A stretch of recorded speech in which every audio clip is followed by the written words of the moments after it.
B8 Perhatian Lendra. Nalendra keluar dari ruangan Lingga dengan perasaan gamang. Entah salah atau benar dengan keputusannya yang telah diambil. Tak bisa dipungkiri, wanita yang baru saja dikenalnya mampu menggerakkan hatinya. Wanita yang ia ketahui telah bersuami itu, mampu mengusik hatinya. Baru saja Lendra akan memulainya dengan hubungan pendekatan. Lendra sudah dihadapkan dengan kenyataan bahwa bukan hanya dirinya yang mengenal Maya dan menginginkan Maya, tetapi kakak sepupunya sudah lebih dulu mengenalnya. Haruskah gua egois bang? Tapi gua bisa melihat dengan jelas binar cinta di mata lu untuk Maya. Hariskah gua mengalah? Tapi kenapa rasanya gua gak rela ngelepasin Maya? Ag, sialan. Lendra meninju jok motornya untuk menumpahkan kegalauannya. Menggunakan helm full feature-nya, Lendra menghidupkan mesin motor sportnya, membelah jalan ibu kota di atas dua roda yang terus berputar mengikuti sang tuan membawanya. Seandainya yang menjadi pesaingnya bukanlah Lingga, Lendra tidak akan mundur selangkah pun. Dan saat ini situasinya berbeda, Lingga bukan hanya sekedar sosok kakak sepupu baginya, tetapi sosok yang menjadi panutan dan saudara satu-satunya yang ia miliki.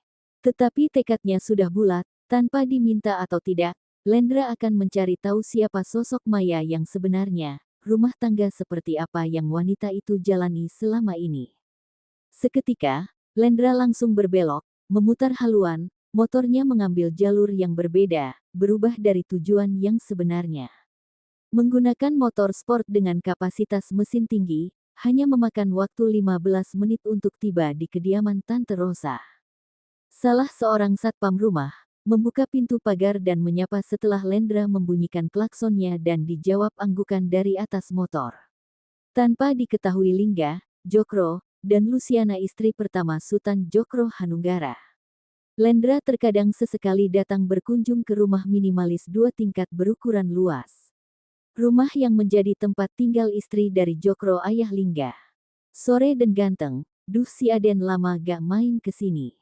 Asisten rumah tangga Tante Rosa itu menyambutnya setelah membukakan pintu. Tante ada. Lendra bertanya sambil membuka jaket saat kakinya melangkah masuk ke dalam rumah. Ibu ada di kamarnya dan baru saja sampai tidak lama dari Aden datang. Dan Lendra mau Bibik buatkan minuman apa? Mau kopi panas? Apa teh panas? Apa mau minuman dingin? Pekerja bernama Mariamah itu menawari Lendra beberapa pilihan minuman.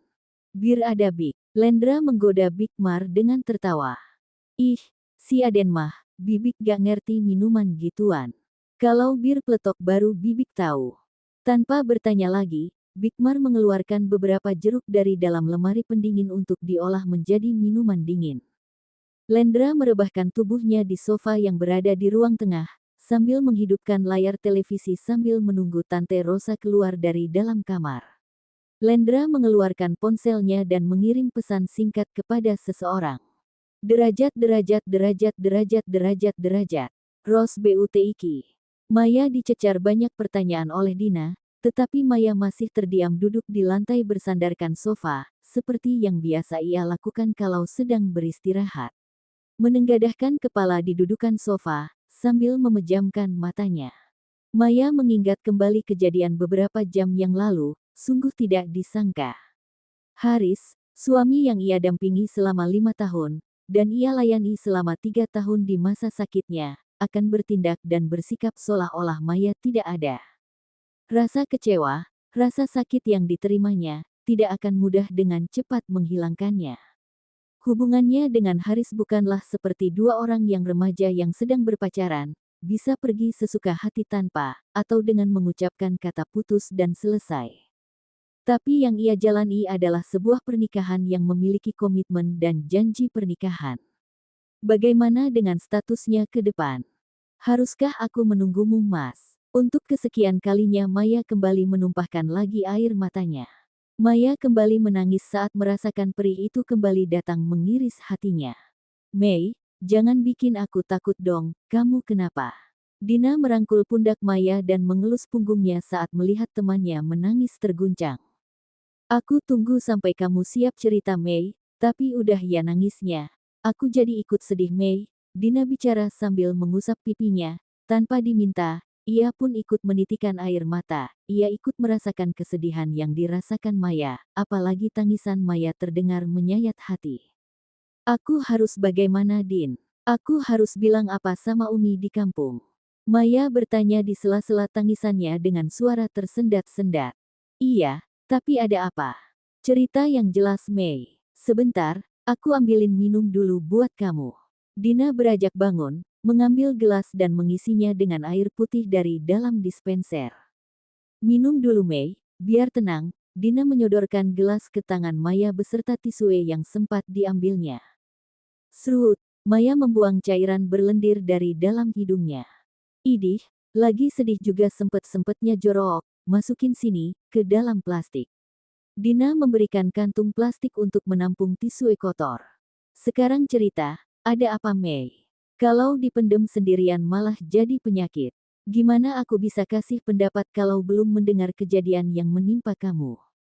Masih dengan mata memerah sisa tangisan, pelan-pelan Maya mulai menceritakan kejadian demi kejadian yang dialaminya siang ini, dari mulai ia dan Tante Rosa meninggalkan rumah sang calon pengantin sampai ia meminta izin kepada Tante Rosa dengan niat menebus obat dan membeli makanan. Hingga ia harus mengejar mobil yang membawa Haris, semuanya terperinci disampaikan Maya. Kamu mau tahu jawabanku, Mei? Maya menganggukkan kepala. Jawabanku akan terdengar kejam dan egois. Tapi seperti inilah faktanya. Minta kepastian kepada Haris. Dengan atau tanpa persetujuannya, kamu berhak mengambil keputusan. Hubunganmu dengan Haris sudah tidak sehat dan tidak jelas. Apalagi kalau sampai 3 bulan dia tidak memberi kabar. Aku memang bodoh, Mei, tapi aku paham hukum pernikahan, dan untuk lebih jelasnya kamu bertanya saja dengan orang yang tepat. Jangan kekang oleh, nanti malah belok.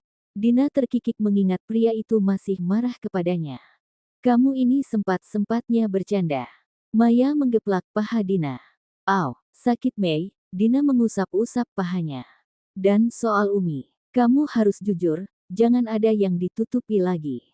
Tapi aku kasihan dengan Umi, Din. Pasti akan menjadi beban pikirannya. Umi akan lebih terbebani lagi kalau kamu terus berbohong, Maya. Mau sampai kapan? Kamu mau jadi anak durjana bohong sama orang tua? Emangnya aku Kang Cilokmu, durjana? Dina tertawa mendengar ucapan Maya. Lagian yah, tega bener sih suami kamu, Mei. Pasti ada yang memicu pikiran Haris, sampai-sampai dia bersikap seperti itu. Apa sebelumnya kalian bertengkar? Maya teringat akan kejadian saat ia lembur dan pulang malam. Di mana Mama Hani menyampaikan kepada Haris, akan tuduhannya terhadap Maya yang mendekati Herman. Saat akan tidur, Haris diam sama sekali tak membahasnya. Apa Mas Haris cemburu, Din? Maya bertanya setelah bercerita kembali. Terlepas suami kamu cemburu atau tidak, sikap, tindakan, dan keputusan suamimu sangatlah disayangkan, Mei. Mendengarkan ucapan Dina, Maya terdiam beberapa saat sambil menatap cuaca di balik kaca yang sudah mulai beranjak sore. Tidak terasa jam di dinding sudah menunjukkan pukul 5 sore. Dret, dret. Ponsel Maya bergetar tanda ada pesan masuk ke aplikasinya. Saat dibuka, nomor baru milik pria yang sudah menolongnya. Mei, simpan nomorku. Lendra. Wah, jagoan Tante. Ada angin apa hingga membawanya kemari? Tante Rosa turun ke bawah setelah Big Mar memberitahukan kedatangan Lendra. Tante. Lendra bangun dari sofa menghampiri wanita berumur yang masih terlihat muda dan cantik. Lendra meraih tangan Rosa dan menciumnya. Kamu masih ngojek? Tante Rosa bertanya dengan melirik jaket yang tergeletak di sofa. Mengisi waktu senggang Tante. Lendra kembali duduk saat Tante Rosa pun ikut duduk. Tapi seharusnya, kamu lebih fokus dengan kuliahmu, Len. 6 bulan lagi selesai bukan? Ya Tante. Sambil berjalan.